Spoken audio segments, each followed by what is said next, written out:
Meus queridos e amados irmãos, que a doce paz do Senhor Jesus seja com todos. Nós estamos de volta com muita alegria para mais uma semana onde vamos estudar a nossa revista da Escola Dominical.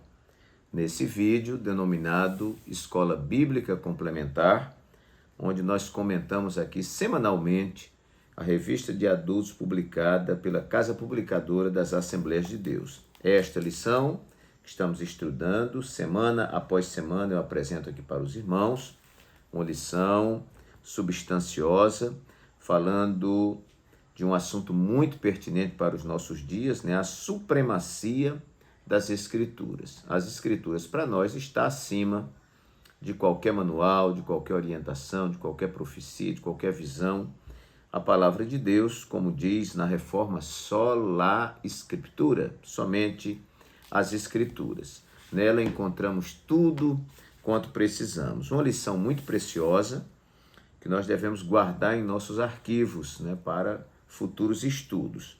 Então, queridos, é com muita alegria que a gente volta para comentar mais uma revista, este comentário que tem um compromisso com a poderosa palavra de Deus. Hoje nós vamos estudar a lição número 5, para 30 de janeiro de 2022. 30 de janeiro coincide aqui com o meu aniversário, Louvo a Deus, dia 30, estaremos completando mais um ano de vida, para a glória do nome do Senhor. E desejo a mim mesmo que esses anos que estão passando, eles possam aumentar em frutificação para o nome do Senhor, que a cada ano o nome do Senhor seja glorificado nas nossas vidas, que a cada ano a gente possa prestar um serviço e ser útil a alguém ao nosso redor.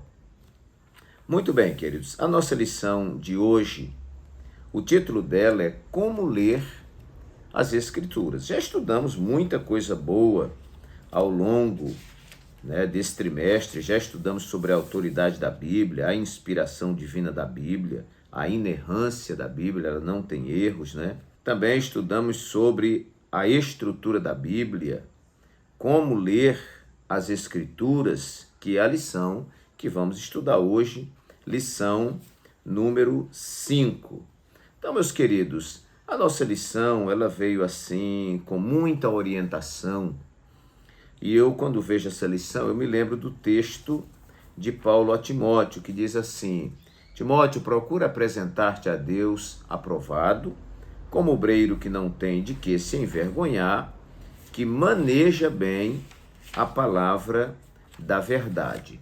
Então, queridos, esses estudos que nós estamos tendo aqui vai nos ajudar também no manuseio das Escrituras. Ajudando no manuseio, vai ajudar nas lições que nós vamos aprender da palavra, E aprendendo as lições da palavra, nós vamos estar, como disse Jesus, como um homem prudente que edificou a sua casa sobre a rocha. Desceram as chuvas, sopraram os ventos, correram os rios, mas aquela casa não caiu, porque estava edificada sobre a rocha. Muito bem, se você ainda não é inscrito neste canal, eu lhe recomendo, se inscreva. Aí tem uma mãozinha, você pode dar um like e vai estar ajudando muito este canal. E também compartilhe nas suas redes sociais, aí tem um local de você fazer um comentário, faça um comentário dizendo o que você achou do estudo, Algumas pessoas fazem uma crítica, Nós aceitamos também, porque a gente aprende muito com as observações dos irmãos.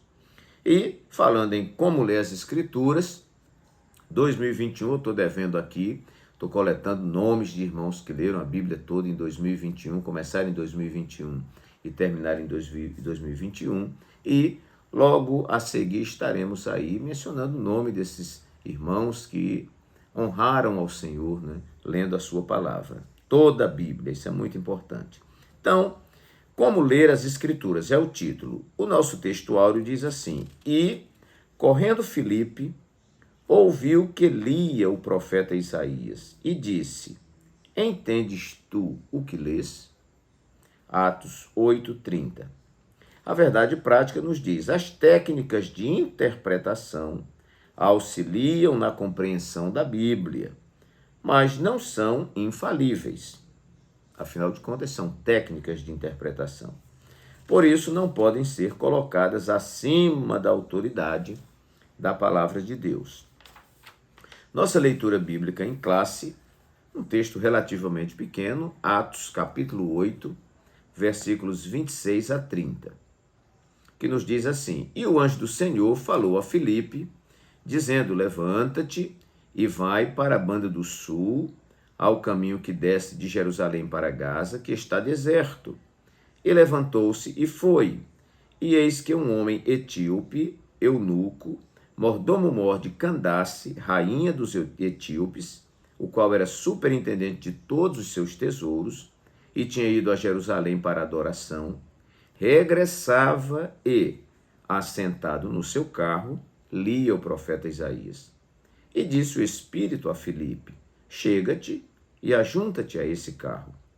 E, correndo Filipe, ouviu que lia o profeta Isaías e disse: Entendes tu o que lês?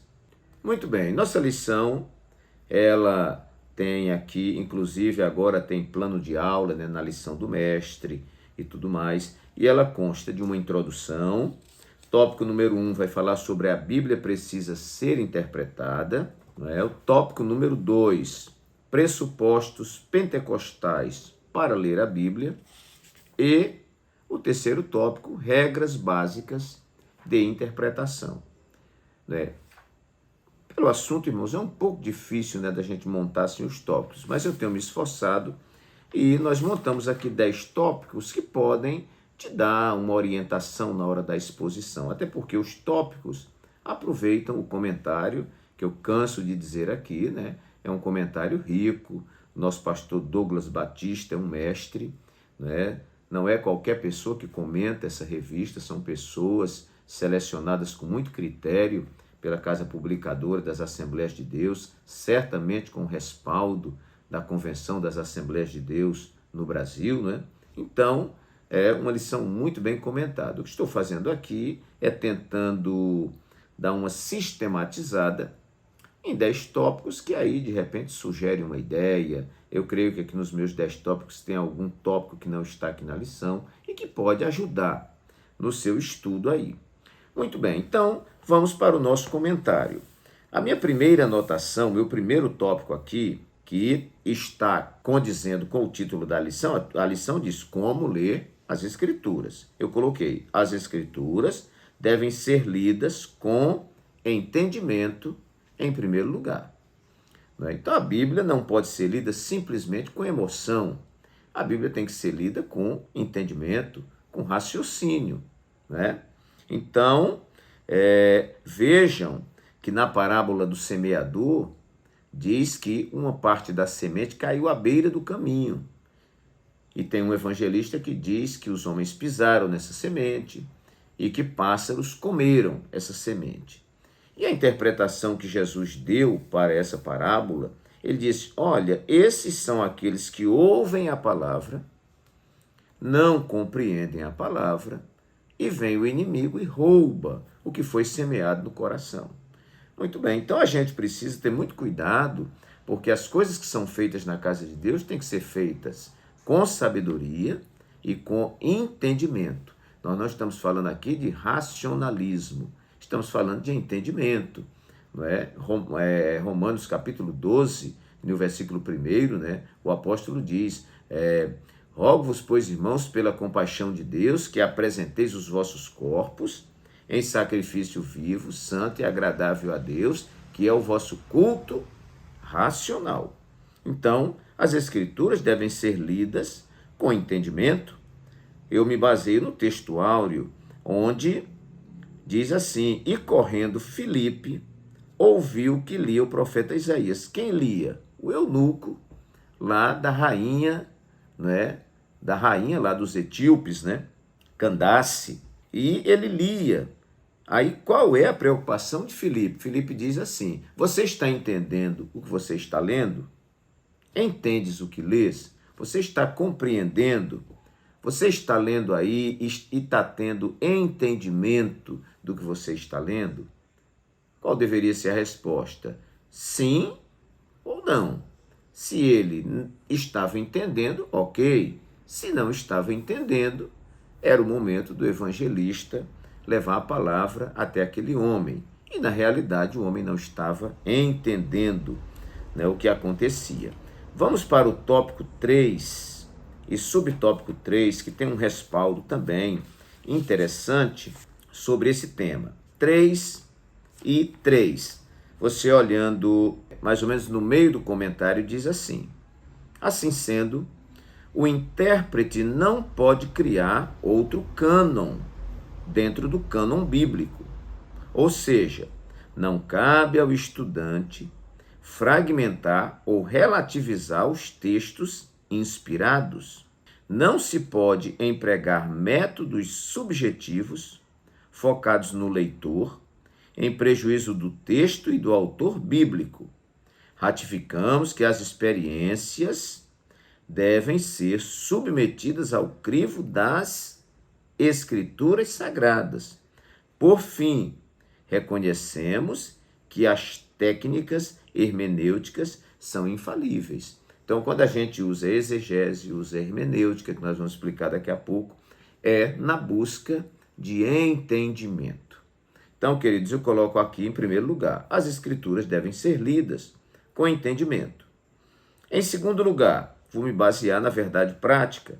As Escrituras devem ser lidas considerando-se a exegese e a hermenêutica. Vamos já explicar. Então, vamos ver a verdade prática. As técnicas de interpretação auxiliam na compreensão da Bíblia, mas não são infalíveis, até porque são técnicas de interpretação. Toda interpretação pode ser falível, por isso não podem ser colocadas acima da autoridade da palavra de Deus. Bom, então vamos olhar na nossa lição, tópico 1 e subtópico 1, onde vai falar da importância da exegese. O termo exegese vem do grego ex, traduzido como fora, e agen, ou agen, com o sentido de guiar. Literalmente, então, esta palavra significa guiar para fora, isto é, extrair a intenção das palavras de um texto. Assim, o alvo da exegese é deixar que as Escrituras digam o que o Espírito Santo pretendia no seu contexto original, ou na palavra original. Então, quando a gente fala de exegese, nós estamos falando do estudo da palavra aplicada no texto bíblico. Nós vamos pegar aquela palavra, olhar o significado dela no hebraico, se é lá do Antigo Testamento, no grego, se é no Novo Testamento, e entendermos, né, o que o autor estava querendo dizer com aquelas palavras. Então, a análise pura da palavra nós chamamos de exegese. Muito bem, mas embaixo diz, o estudo das línguas bíblicas, dos fatos da história, da cultura e dos recursos literários usados no texto, que eu acho que aqui já entra em hermenêutica, mas tudo bem, usado no texto sagrado, cooperam na compreensão real do significado das palavras inspiradas. Muito bem, então eu quero que os irmãos guardem isso. A exegese é a análise do significado da palavra em seu sentido original. Ponto. Isso ajuda na interpretação? Ajuda. Por exemplo, quando você traduz a Bíblia do grego para o português, se no grego existe o amor eros, nós vamos chamar de amor. Se existe o amor ágape, que não é o mesmo de eros, nós vamos chamar de amor. Se existe o amor fíleo, que é o amor de irmãos, nós vamos chamar de amor. Então, para a gente é uma palavra só para o amor para uma mulher, o amor para Deus, amor sacrificial, o amor fíleo de irmão, enfim. Então, a nossa língua reduz muito. Então, quando a gente vai no original, a gente vê que existem 3, me parece que tem o storge também. São 4 formas de amor, que a nossa língua chama tudo de amor. Mas, quando a gente vai no original, clareia, porque vai mostrar o amor de atração, eros, erótica, a atração pela mulher, não é o mesmo amor que nós temos para com Deus, que não é o mesmo amor que a gente tem para com o filho. Não é isso? Ou para com o irmão. Muito bem, então, a importância da exegese, que analisa a palavra, né, a palavra escrita no seu sentido original. Pronto, vimos aqui. Isso auxilia, claro, na interpretação das escrituras, em como ler as escrituras. E vamos ver um comentário de hermenêutica que está no terceiro tópico, subtópico 2, que vai dizer: outro princípio de interpretação refere-se ao contexto, isto é, analisar os versículos que precedem e seguem o texto que se estuda. Diz a máxima que texto fora do contexto é pretexto, né? E eu até completo, é pretexto para heresia. Desse modo, observados esses princípios, a Bíblia precisa ser interpretada no todo. Nenhuma doutrina pode basear-se em um único texto ou em hipóteses particulares. Então, quando eu comparo o texto com o que está cercando o texto, eu já chamo isso de hermenêutica.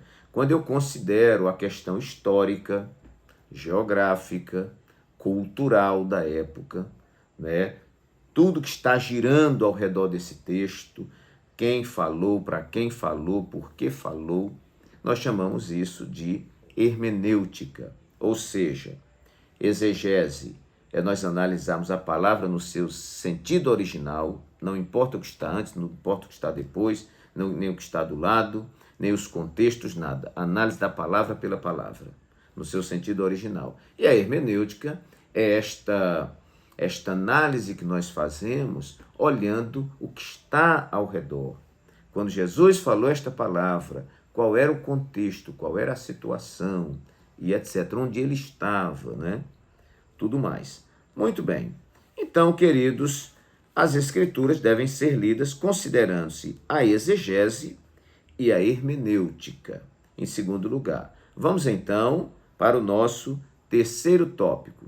As escrituras devem ser lidas sob da iluminação do Espírito Santo. As escrituras devem ser lidas sob a iluminação do Espírito Santo. Nós já explicamos numa lição anterior que iluminação é a capacidade dada pelo Espírito Santo, a capacidade sobrenatural dada pelo Espírito Santo ao homem, para que ele olhe para a revelação, que é a palavra, e entenda a revelação. A revelação, nós falamos que é a capacidade dada ao homem de receber de Deus. Isso são os produtores originais da Bíblia, né? Eles receberam de Deus a palavra, uma palavra que vem de um ser imaterial, um ser transcendental, um ser santo, um ser perfeito, enviando para cá, e nós somos o contrário de tudo isso. Mas esse homem recebe uma capacitação do Espírito Santo para escrever ou falar exatamente aquilo que Deus queria que ele escrevesse e falasse. Isso é revelação. A revelação é Deus descortinar, não é isso? Descortinar a sua palavra oculta, a sua intenção oculta e trazê-la para o homem que não tinha como acessar, nem buscar, e nem entender, nem nada. Deus traz do oculto para ele. O nome disso é revelação. Isso que eu falei anteriormente foi inspiração, que é a capacidade recebida pelo Espírito Santo. O homem recebe essa capacidade para, recebendo essa revelação, ele colocar exatamente no papel ou falar para as pessoas exatamente aquilo que Deus queria que ele escrevesse e que ele falasse, né? Muito bem, então nós estamos falando que as escrituras devem ser lidas sob a iluminação do Espírito Santo. Quando eu abro as escrituras, eu tenho diante de mim a revelação, mas muitas vezes ela não é clara para mim. Quando ela é clara para mim e eu entendo, o nome disso não é outra revelação, é iluminação do Espírito Santo. Então, tópico 2 e subtópico 2, nós vamos encontrar algo muito interessante. A iluminação do Espírito Santo. Veja, a doutrina da iluminação se refere à atuação do Espírito Santo na vida do crente, que o capacita a discernir as verdades da palavra de Deus revelada. Efésios 1, 17 e 18. E 1 de João 5, 20. Somente o estudo racional não é suficiente para o entendimento da revelação escrita de Deus. Contudo, a iluminação não é uma fonte paralela de revelação e nem substitui o exame das Escrituras. Ao contrário, pois à medida que estudamos, o Espírito nos concede a compreensão. A iluminação não aumenta e nem altera a Bíblia, apenas elucida o que já foi revelado pelo Espírito Santo. Pronto, irmãos, acredito que não haja nenhuma dúvida nesse sentido. Mas eu quero ler também o tópico 1 e subtópico 3. Vamos lendo, tem muita coisa boa aqui. As narrativas, as poesias, as crônicas, as profecias e as parábolas que precisam ser interpretadas sob a orientação do Espírito Santo, observando as regras gramaticais e o contexto histórico e literário de quando foram redigidas. Muito bem, nós temos exegese, temos hermenêutica, mas acima de tudo nós temos a iluminação do Espírito Santo. Amém. Vamos então, meus queridos, para o nosso quarto tópico. Olha, já falamos, as Escrituras devem ser lidas com entendimento. As Escrituras devem ser lidas considerando-se a exegese e a hermenêutica, que são artes de interpretação. Terceiro lugar, as Escrituras devem ser lidas sob a iluminação do Espírito Santo. Quarto lugar, pastor, o que temos? As Escrituras devem ser lidas com a igreja. Muito bem. Na nossa leitura de sexta-feira, irmãos, eu não vou ler aqui o texto, mas está lá em Marcos 16, 20, que diz que eles iam pregando a palavra, e o Espírito Santo e o Senhor ia cooperando com eles, aquela coisa toda. As verdades bíblicas são confirmadas quando experimentadas pela igreja. Eu quero ler essa referência, irmãos, me permitam dar uma olhada na Bíblia aqui do celular, né? E nós vamos ver esse texto aqui, Marcos 16, 20. Se você tem uma Bíblia, abra para você acompanhar o que está dizendo nesse texto. E eles, tendo partido, pregaram por toda parte, por todas as partes, cooperando com eles o Senhor e confirmando a palavra com os sinais que se seguiam. Muito bem. Então, meus queridos, eu quero aproveitar, além desse comentário aqui, eu quero tecer um outro comentário, com uma outra profundidade e uma outra direção. Quando eu digo as Escrituras devem ser lidas com a igreja, é que a igreja é uma comunidade com legitimidade. Já falei isso aqui. Uma comunidade com legitimidade, com legalidade. Existem coisas que são decididas com a igreja reunida, que nunca vai ter o mesmo padrão de decisão em qualquer outro lugar. Então existem decisões que são legais quando elas são decididas com a igreja. Sem a igreja, é aquela história de quem quer ser crente em casa sem estar inserido numa igreja. Não, igreja não é importante. Igreja é onde estiverem 2 ou 3 reunidos no nome do Senhor. Não precisa igreja, não precisa pastor, não precisa nada. Isso é doutrina do diabo. A igreja tem legitimidade. A igreja foi constituída por nosso Senhor e Salvador Jesus Cristo. E na medida em que nós lemos a Bíblia com a igreja, há um discernimento coletivo. Entenda esta palavra de revelação. Há um discernimento coletivo que nos proporciona muito mais segurança do que a minha interpretação pessoal. Então, uma interpretação dada pela igreja é superior a uma interpretação dada por mim mesmo na minha solidão e na minha individualidade.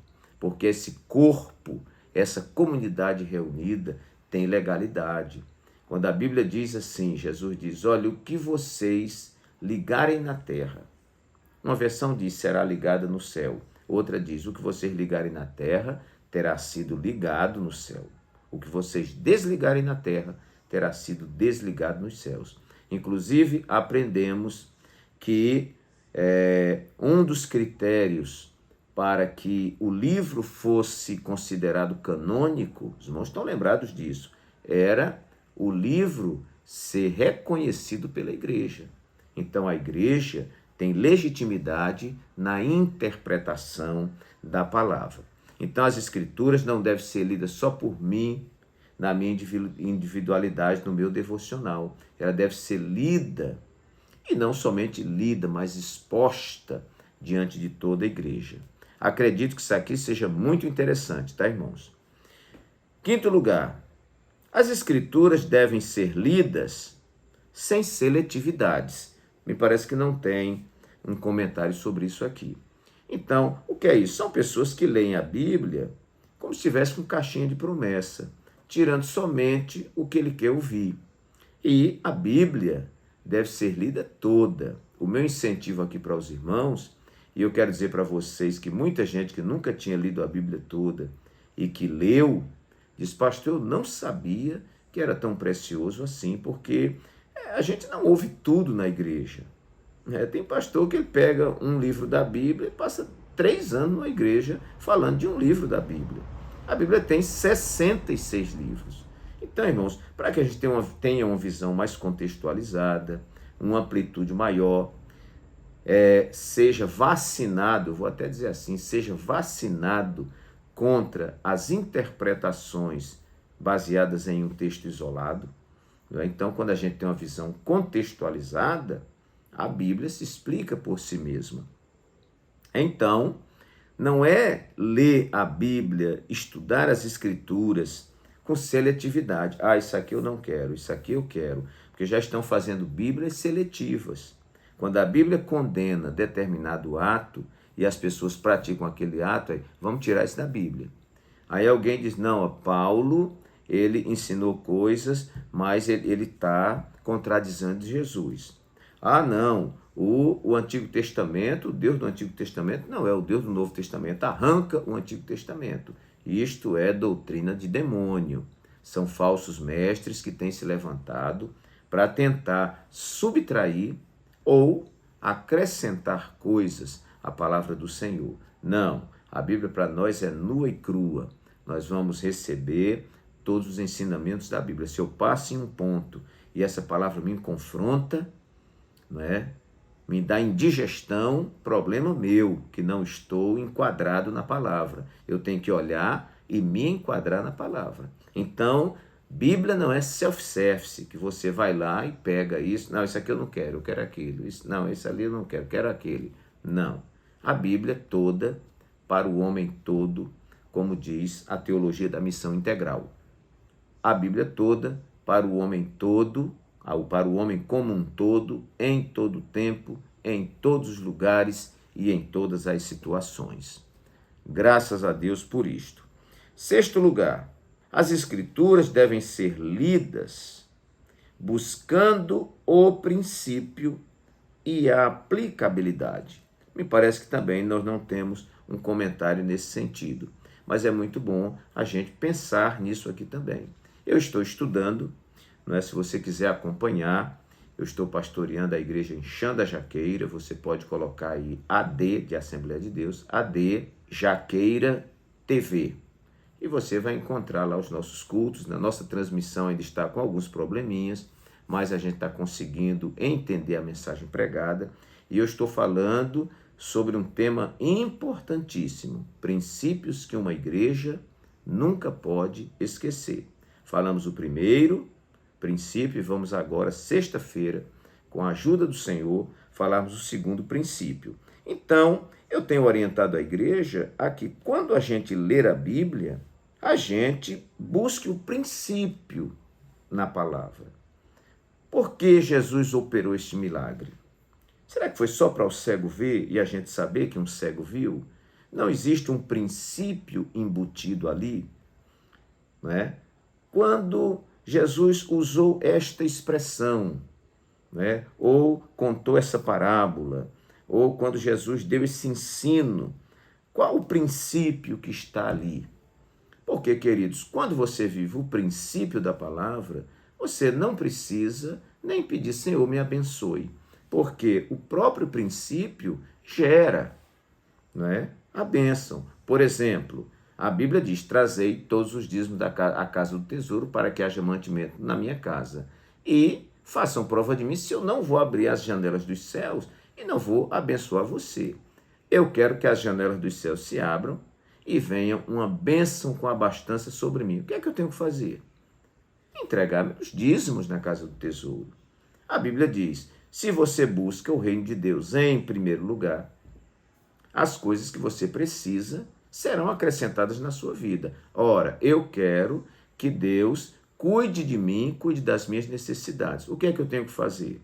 Ficar correndo como um louco atrás das minhas necessidades ou priorizar o reino de Deus e deixar que o princípio gere a bênção na minha vida? Então, nós estamos estudando isso na igreja e eu coloquei aqui, buscando o princípio e a aplicabilidade. O que é que esse texto tem a ver com a minha vida hoje? Porque as coisas que foram escritas para o nosso proveito, está escrito na Bíblia. Então, nada foi escrito na Bíblia, nenhum detalhe da Bíblia, que não tenha uma aplicação para a minha vida e para a sua vida.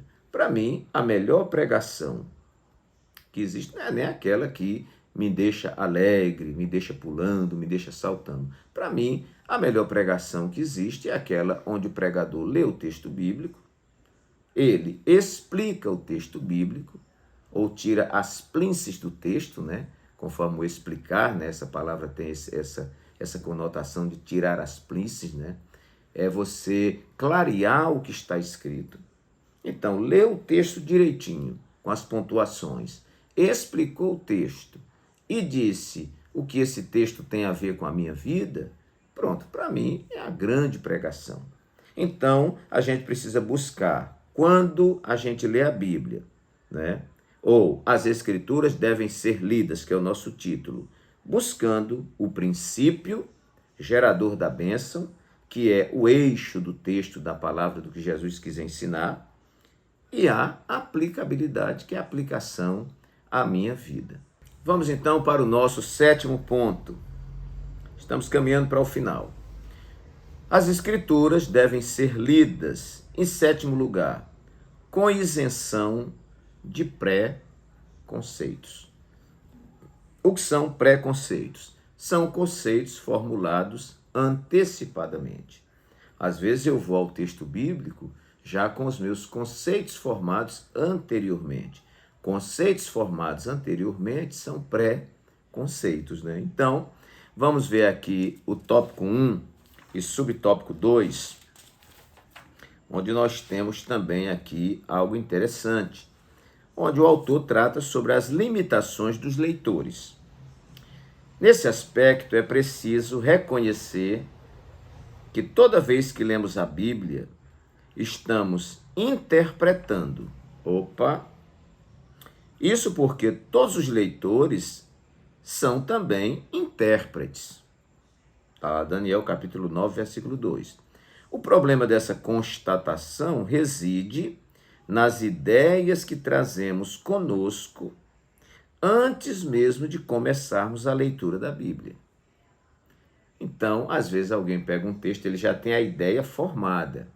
Então, agora ele vai ao texto querendo torcer o texto na direção do seu conceito previamente formado. Isso está errado. Nós temos que ir à palavra abertos, isentos de conceitos previamente formulados e deixar que a palavra nos traga os conceitos reais, os conceitos verdadeiros e não aqueles que estão contaminados pelos meus preconceitos, pelas minhas aspirações, pelos meus desejos, né? Então, nós temos algumas denominações hoje que o foco delas não é o ensino da palavra genuíno, não é transformar pecadores pela palavra em santos, né? Pessoas que irão morar nos céus. A meta dessas pretensas igrejas é criar uma doutrina falsa de que o céu é aqui na terra. Então, todo foco é em prosperidade, em ter muito dinheiro. Se você não tem o carro do ano, você não está abençoado. Se você não mora na melhor casa, você não está abençoado. Se você é empregado e não é gerente, você não está abençoado. A Bíblia não ensina isso. Sinto muito, me perdoem, né, os que adotam essa filosofia, mas não é isso que a Bíblia nos ensina. Ter vida abençoada é algo muito diferente de ter dinheiro. Tem gente que tem dinheiro como uma bênção, tem gente que tem dinheiro como uma maldição. Então, isso é muito, muito relativo. Então, nós vemos aqui o seguinte, é que a gente precisa ir ao texto sem conceitos preconcebidos. Então, a turma adepta da teologia da prosperidade pega qualquer texto da Bíblia e tem a capacidade de transformar em dinheiro. Isso é torcer a palavra. Se a Bíblia fala de propósito, aí o propósito é propósito para ganhar dinheiro. Então, isso não é uma interpretação bíblica genuína, não é uma interpretação com uma exegese e uma hermenêutica, não é, vamos dizer, verdadeiras, autênticas, não é? Não é. Então, meus queridos, as Escrituras devem ser lidas com isenção de pré-conceitos, ok? Vamos então para o nosso 8º tópico. As Escrituras devem ser lidas deixando a Bíblia interpretar-se. Isso é muito interessante. A Bíblia interpreta a si mesma. Às vezes a gente lê a Bíblia e vai buscando outras fontes, aquela coisa toda, clareia. Mas a própria Bíblia explica a ela mesma. Porque eu creio que quando Deus nos forneceu o livro sagrado, a Bíblia, ele deve ter pensado, se essas pessoas só tiverem a Bíblia no lugar onde elas estão, essa Bíblia tem que ter a capacidade de orientá-los. Não podemos depender de outras fontes para poder conseguir sobreviver com a Bíblia. Eu creio que a Bíblia tem a resposta e ela mesma se explica.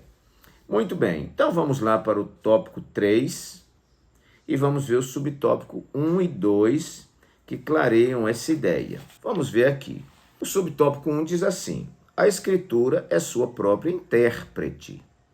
A hermenêutica tem origem no termo grego hermenêutikos, que na teologia designa os princípios que regem a interpretação dos textos sagrados.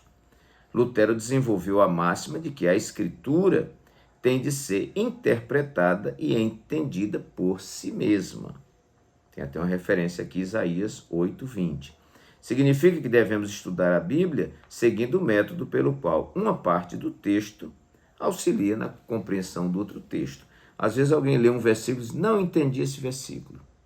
Aí eu digo, então olhe antes do versículo o que é que está escrito para ver se você entende aquele versículo. Eu dou aula aqui no curso preparatório de obreiros e em alguns núcleos de teologia, e eu costumo de vez em quando pegar a turma lá. Eu digo assim, olha, quem foi que disse? Porque Deus amou o mundo de tal maneira que deu seu Filho unigênito para que todo aquele que nele crê não pereça, mas tenha a vida eterna. Um número grande diz João. Não foi João que disse isso. Se você volta no contexto que é o que está antes desse texto, você vai ver que esse texto é a continuação de um diálogo de Jesus com Nicodemos. Quem disse isso foi Jesus. Quem falou, porque Deus amou o mundo de tal maneira que deu seu Filho unigênito, foi Jesus. Agora, quem escreveu o que Jesus falou foi João. Então, muita gente cai, né? E parece uma pegada, né? Muito bem. Então, isso acontece porque a pessoa não olha o que está antes. Se o que está antes não explica, às vezes está em outro capítulo. Se o que está em outro capítulo não explica, a gente vai para outro livro. Né? E assim a gente vai até encontrar, né, o real significado. No subtópico 2 está escrito assim: o texto bíblico tem sentido único e sempre que possível deve ser interpretado literalmente. Nesse aspecto é preciso tomar cuidado com as expressões de uso simbólico, alegórico. Por exemplo, Cristo diz, tomai, comei, isto é o meu corpo. Esse texto mostra que o corpo aqui não está no sentido literal, mas no figurado. Jesus não estava chamando os discípulos para serem antropófagos, né? Canibais. Não, ele estava se referindo ali ao pão, não é, que era símbolo do seu corpo. A turma não ia comer a carne de Jesus, literalmente. Ok. Então, 8º lugar, as Escrituras devem ser lidas deixando a Bíblia interpretar-se a si mesma. 9º lugar, a Bíblia deve ser lida buscando o espírito do texto. Isso é muito interessante. Eu quero ler aqui, no Auxílio Teológico, que está aqui na nossa revista de mestre, na página 36, seria, pastor, buscando o espírito do texto. Vamos lá para o Auxílio Teológico. O autor como fator determinante do significado. O método mais tradicional para o estudo da Bíblia, no entanto, tem sido o de analisar o significado como algo controlado pelo autor. De acordo com esse ponto de vista, o significado é aquele que o escritor conscientemente quis dizer ao produzir o texto. Dessa maneira, a Epístola aos Romanos deve ser interpretada à luz do que Paulo quis passar aos seus leitores quando escreveu. Bom, eu vou parar por aqui. A gente usa dizer que existe a lei e existe o espírito da lei. A lei, a gente abre a Constituição, está lá a lei. O Código Civil, está lá a lei. E a gente lê e faz a interpretação. Quando alguém diz que você tem que buscar o espírito da lei, é você tentar se aproximar do que o autor quis dizer quando produziu aquela lei. Então, quando nós falamos aqui, buscar o espírito do texto, é a gente tentar se aproximar. Quando Paulo falou isso aqui, o que ele estava querendo dizer? Não é o que eu quero que ele diga, não. É o que ele estava querendo dizer quando falou esse texto. Isso é nós conseguirmos obter, extrair o espírito do texto. Ok, meus irmãos? E em último lugar, para o vídeo não ficar muito longo, o importante é que são as ideias, né? As Escrituras devem ser lidas continuamente ou regularmente. Eu coloco isso aqui como chantilly lá em cima do bolo, né? A cereja do bolo, né? As Escrituras devem ser lidas continuamente, regularmente. Coloquei entre parênteses, como alimento da alma. Meus amados irmãos, o nosso corpo não fica sem alimento. Eu acho incrível. A gente levanta de manhã aqui e já está querendo tomar um café com pão, tomar uma vitamina e tudo. Come aí, acalma. Quando vai dando 11h30, o corpo começa a pedir de novo. Você, meio-dia, meio-dia e meia, tem que almoçar. Daqui a pouco, 3 horas da tarde, dá vontade de fazer um lanche. Você faz um lanche. Daqui a pouco, 6 horas da tarde, você já está com fome de novo, come. Vai ao culto, volta do culto, 9h pouca da noite, o corpo pede mais comida. O nosso corpo, ele precisa de alimento. E a nossa alma, meus irmãos, da mesma forma. Qual é o alimento da alma? O alimento da alma não é feijão, não é arroz, não é cuscuz, não é carne de sol, não é pão, não é farinha. Enfim, o alimento da alma é a palavra de Deus. Então a gente diz aqui que é importante que esse exame, que esse estudo, que essa leitura, das Escrituras seja feita continuamente, regularmente. E aqui vai uma dica. Como, pastor, ler a Bíblia toda durante o ano? O segredo é ler a Bíblia todo dia, ler a Bíblia cotidianamente, continuamente, regularmente. Meus queridos irmãos, então, estão aí 10 tópicos muito ricos, com ideias diferentes, e que vão te ajudar muito na sua aula. Eu não sei se você está conhecendo esse canal pela primeira vez, todos os nossos vídeos são nesse modelo. São 10 tópicos, nós publicamos toda segunda-feira pela manhã. Se você não tiver inscrito, procura no YouTube, você vai achar todos os nossos vídeos. E você tem aí a semana para estudar, para que no domingo você esteja lá com um subsídio, um complemento, alguma coisa lá para a sua classe. Tá bom, meus queridos? Que Deus assim nos abençoe. Mais uma vez, muito obrigado pelos muitos inscritos, pelos irmãos que comentam os vídeos. Eu fico muito feliz. Deus vos abençoe e até o nosso próximo vídeo, se Deus assim o permitir.